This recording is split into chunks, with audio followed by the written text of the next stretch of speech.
આ સાથે જ ગોધરામાં ભારે વરસાદથી શહેરના અનેક વિસ્તારમાં પાણી ભરાયા છે। તંત્રની પ્રી મોન્સૂન કામગીરી સામે પણ મોટા સવાલ ઉઠી રહ્યા છે। ત્યારે પાલિકાના જવાબદાર અધિકારીઓએ ટેલિફોનિક વાતચીતમાં ઉડાઉ જવાબ આપ્યો હોવાનો સ્થાનિકોએ આરોપ લગાવ્યો છે। ગોધરામાં ભારે વરસાદથી શહેરના અનેક વિસ્તારમાં જળબંબાકારની સ્થિતિનું નિર્માણ થયું છે। તેવામાં નગરપાલિકાના અધિકારી દિનેશ કામોલ ગોધરાની સરખામણી અમદાવાદ સાથે કરતા જોવા મળ્યા। જો કે હાલ તો લોકોએ વરસાદી પાણીથી હાલાકી વેઠવી પડી રહી છે।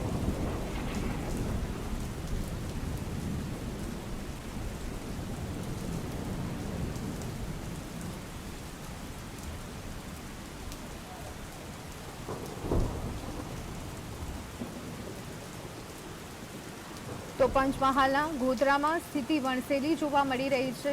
અનેક વિસ્તારો પાણીમાં ગરકાવ થઈ ગયેલા જોવા મળી રહ્યા છે। નીચાણવાળા વિસ્તારોમાં એટલી હદે પાણી ભરાયા છે કે આ પાણી લોકોના ઘર સુધી પહોંચી ગયા છે અને આ ભરાયેલા પાણીના ઘરમાં જ રહેવા માટે લોકો મજબૂર બન્યા છે। જનજીવન અસ્તવ્યસ્ત થતું જોવા મળી રહ્યું છે।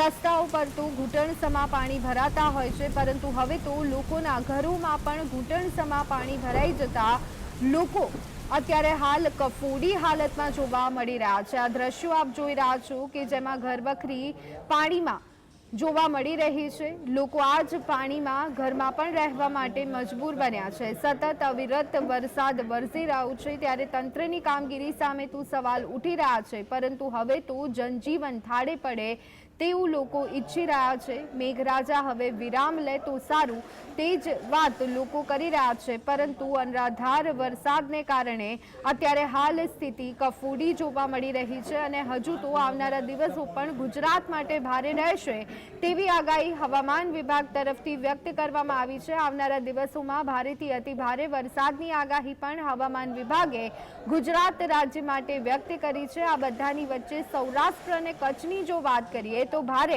વરસાદનું સંકટ સૌરાષ્ટ્ર અને કચ્છ પર તોળાઈ રહ્યું છે, ત્યારે અન્ય જિલ્લાઓની અન્ય તાલુકાઓની જો વાત કરીએ તો ત્યાં પણ સ્થિતિ વણસે તેવી શક્યતાઓ જોવા મળી રહી છે। ધીમે ધીમે મેઘમહેર જે છે તે હવે મેઘ કહેરનું સ્વરૂપ ધારણ કરતું જોવા મળી રહ્યું છે અને પાણી લોકોના ઘરો સુધી પહોંચી ગયા છે।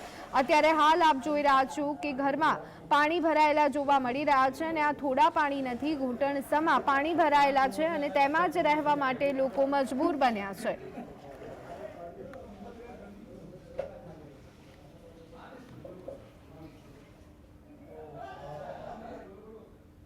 તો આ સંદર્ભે વધુ અપડેટ મેળવી લઈએ। અમારા સંવાદદાતા રવિ અમારી સાથે ગોધરાથી સીધા જ જોડાયા છે। રવિ, સમગ્ર પંચમહાલમાં અત્યારે હાલ અવિરત વરસાદ વરસી રહ્યો છે।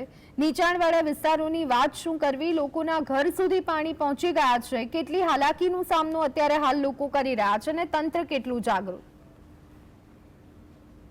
જી, ચોક્કસથી જણાવી દઉં, ગઈકાલે ગોધરા શહેરમાં જે રીતે ભારે વરસાદ ખાબક્યો જેના કારણે શહેરના જે નીચાણવાળા વિસ્તારો છે તમામ જળમગ્ન બન્યા હતા, લોકોને ભારે હાલાકી પડી હતી। ગોધરા શહેરના ખાડીચિત્રા વિસ્તારની જો વાત કરવામાં આવે તો ગોધરાના ખાડીપડિયા વિસ્તારમાં 50થી વધુ જે ઘરો આવેલા હતા, તમામ ઘરોમાં વરસાદી પાણી ઘૂસ્યા હતા, જેના કારણે ઘરવખરીનો જે સામાન છે, જે અનાજ પાણીનો જે સામાન છે, તે તમામ સામાન પાણીમાં ગરકાવ થઈ જતા લોકોને બગડી ગયો હતો ને લોકોને ભૂખ્યા રહેવાનો રાતભર વારો આવ્યો હતો। નગરપાલિકાના પાપે આ પરિસ્થિતિ સર્જાઈ હોવાનું માનવામાં આવી રહ્યું છે। ગઈકાલે જે રીતે નગરપાલિકાના જે જવાબદાર અધિકારી છે દિનેશ કામોલ, તેઓનો અમે સંપર્ક કરતા કે ચીફ ઓફિસર ક્યાં છે, કેમ કે જે પરિસ્થિતિ સર્જાઈ હતી જેને લઈને લોકોને ભારે હાલાકી પડતી હતી, જે પાણી ભરાયા હતા વરસાદી, જેને લઈને લોકો મુશ્કેલીમાં મુકાયા હતા।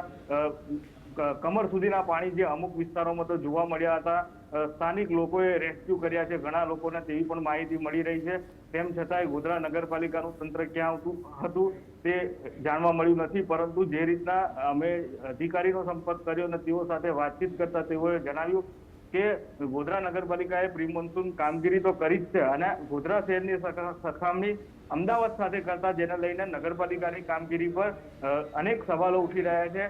જવાબદાર અધિકારીઓ કેમ આ રીતનો જવાબ આપી રહ્યા છે તે ખબર નથી પડતી। લોકોની મદદ કરવાની જગ્યાએ ઉડાવ જવાબ જે અધિકારીઓ છે તે આપી રહ્યા છે। એટલી જાડી ચામડીના અધિકારીઓ થઈ ગયા છે કે લોકોને સરખો જવાબ નથી આપતા, ફોન નથી ઉઠાવતા. અમારો પણ ફોન નથી ઉઠાવ્યો, જેને લઈને અનેક સવાલો નગરપાલિકાની કામગીરી સામે ઉઠી રહ્યા છે. કારણ કે જે રીતે જે નીચાણવાળા વિસ્તારો છે, જે જળબંબાકાર હતા, જે રીતે ગઈકાલે વરસાદ 11 ઇંચ જેટલો વરસાદ ગોધરા શહેરમાં ખાબકી ચૂક્યો છે, તેમ છતાંય જે પાલિકાના જે અધિકારીઓ છે તે ખબર નહીં કઈ અવસ્થામાં હતા, તે સૌથી મોટો સવાલ હતો. જી આભાર અમારી સાથે જોડાવા બદલ અને સમગ્ર માહિતી